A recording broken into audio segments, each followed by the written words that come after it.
I know this from personal experiences. You see some people on social media and they look amazing. And they're with this person that looks amazing. But then they see me in an exam room and they tell me that they want.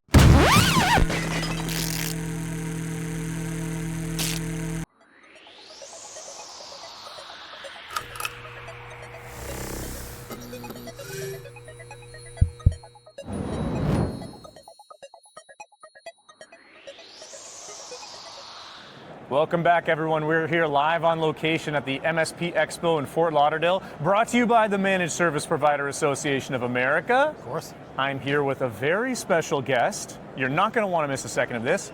Adam Courchaine from Ascent Concierge Health. Yes. Fantastic. Thanks for having me. All right, Adam. Business owners. You're a business owner. Yep. The MSP Association's group of small business owners, MSPs, we're talking to you.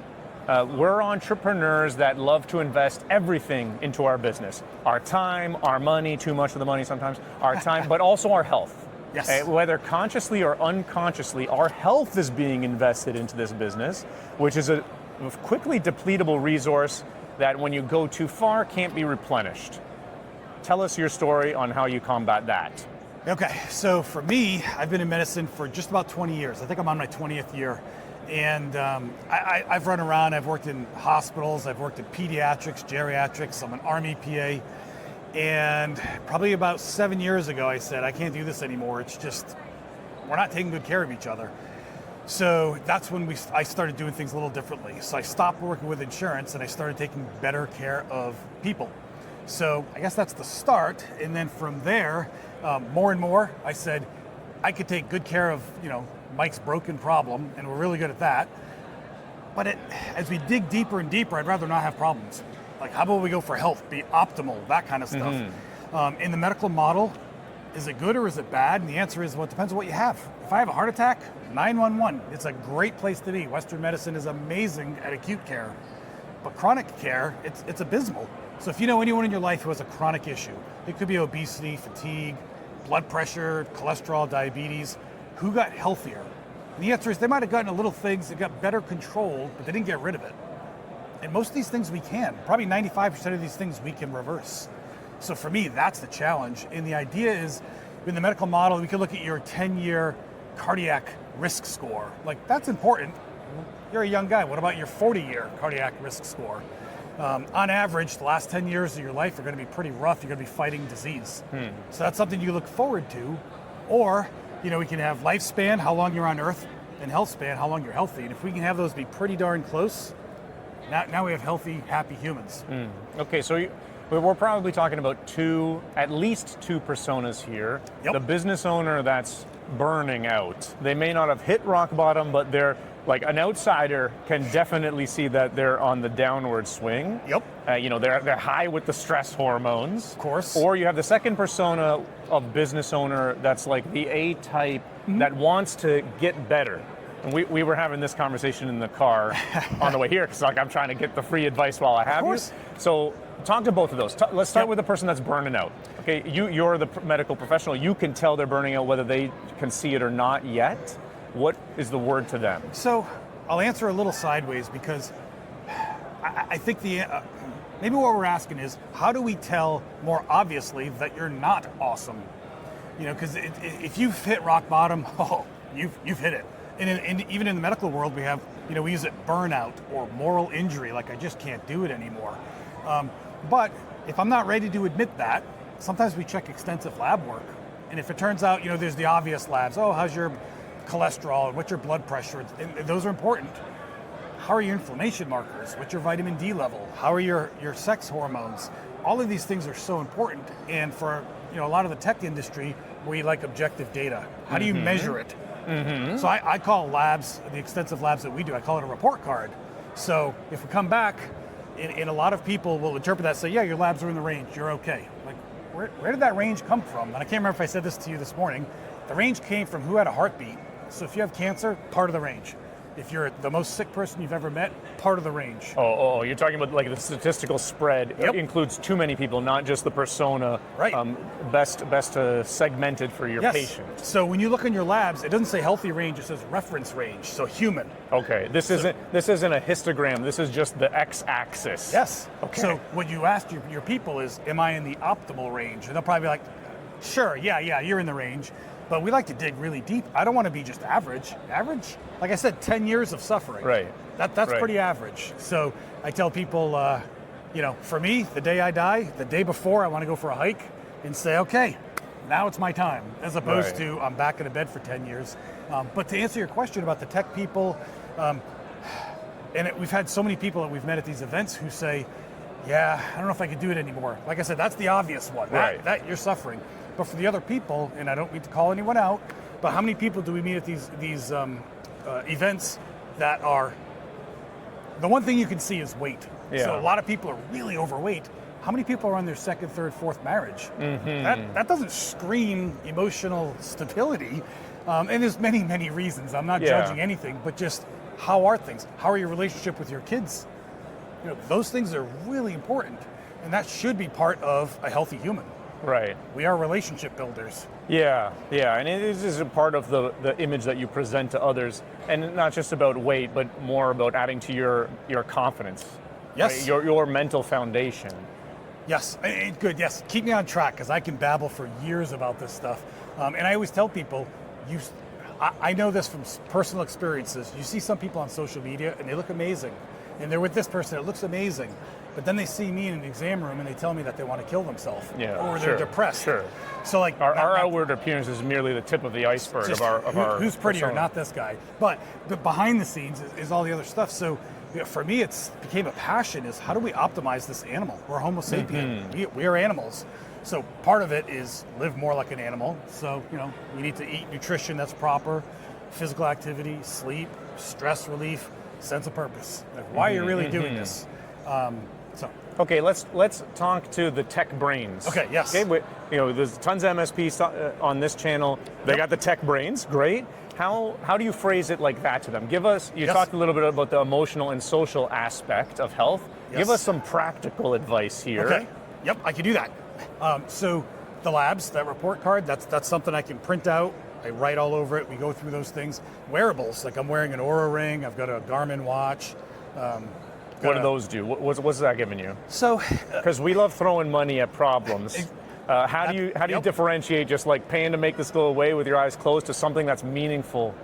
So you could look at, just as an example, like your average heart rate. So if I can lower my heart rate by 5 points over the course of a month or 2 or 3, that's less stress on the motor.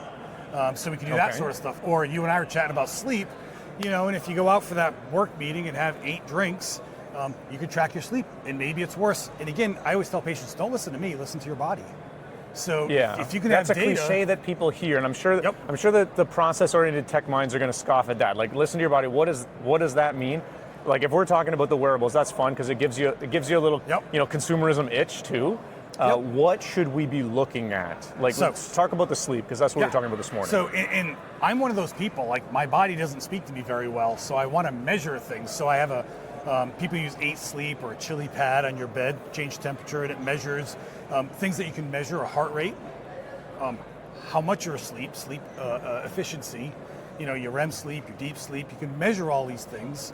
Heart rate variability is another really big one. Blood pressure. And they have smart cuffs, like Garmin's got one, Withings has one, and it's nice because you just look at your phone, you're like, oh, here's my blood pressure, here are my averages. And that's gives you something meaningful. Like let's say for the business owner out there that's listening, that's not going to come to Colorado to be in-person patient with you. Yep.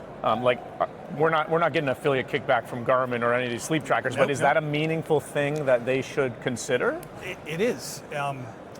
I was just going to think of another different one, but my oxygen saturation. I was just talking to a person who happens to be sharing a booth with us over there, but he was saying he dropped 30 pounds, and he said his blood pressure was in the 170s for the top number, the systolic, and now it's down at 120, which is, that's outstanding. He got off of medicines.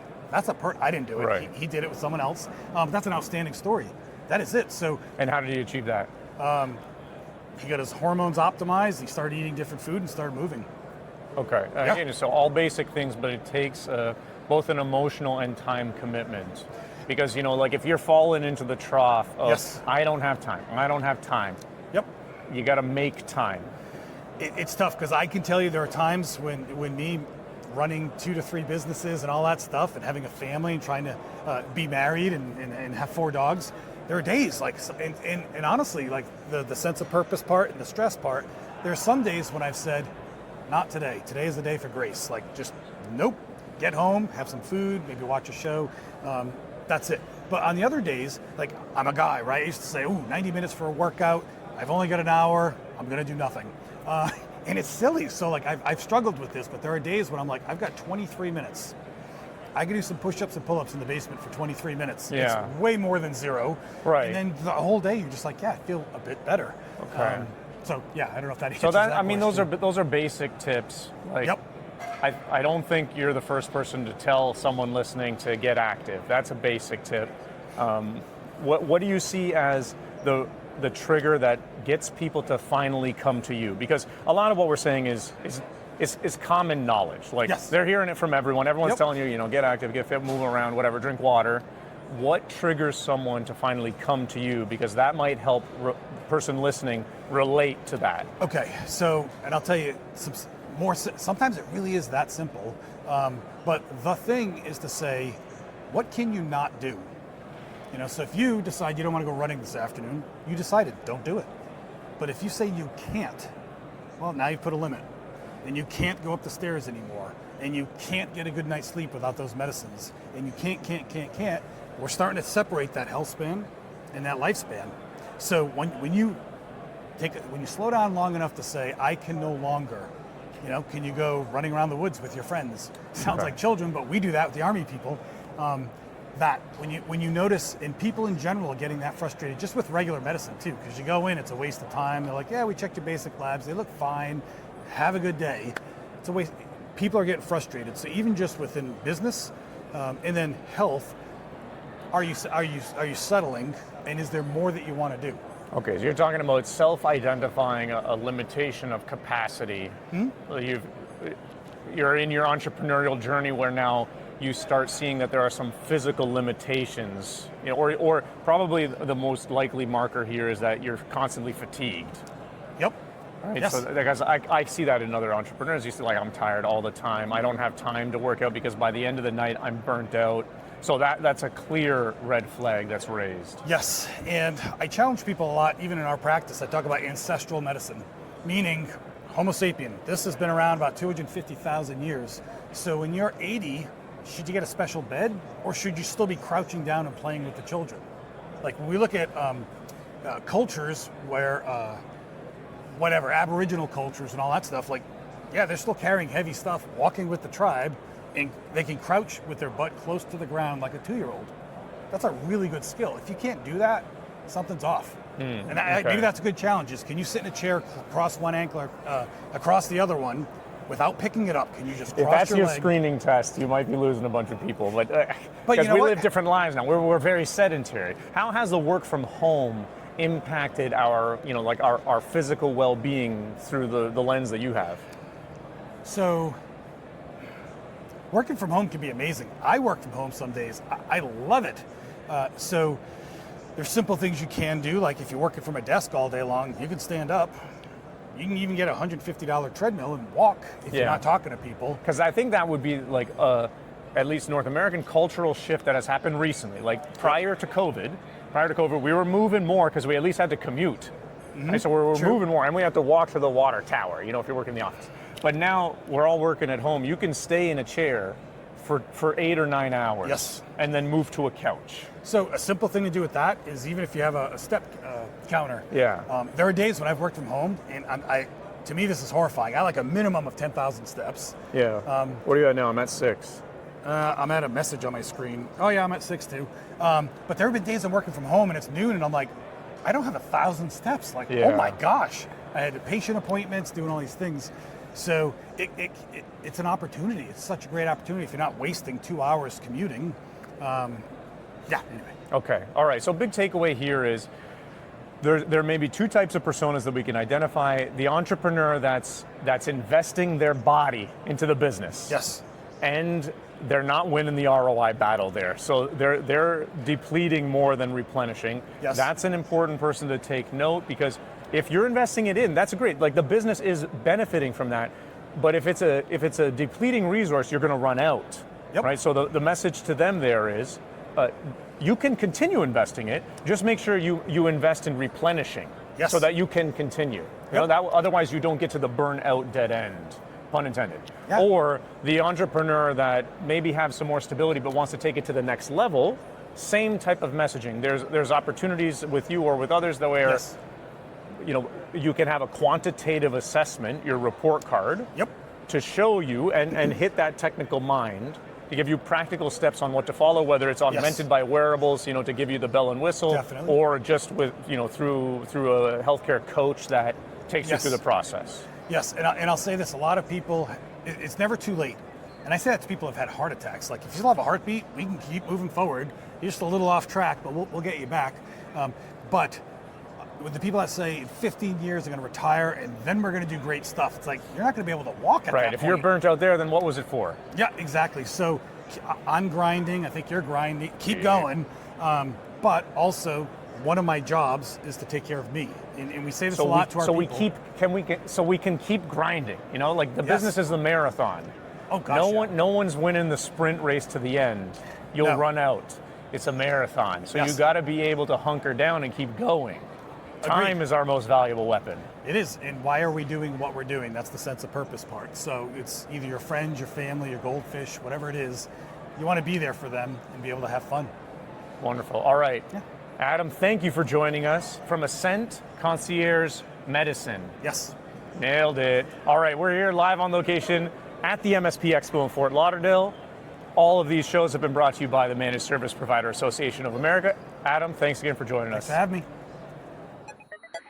Enjoyed this episode? Hit like, drop a comment, and subscribe. Stay tuned for more exclusive insights from MSP Expo.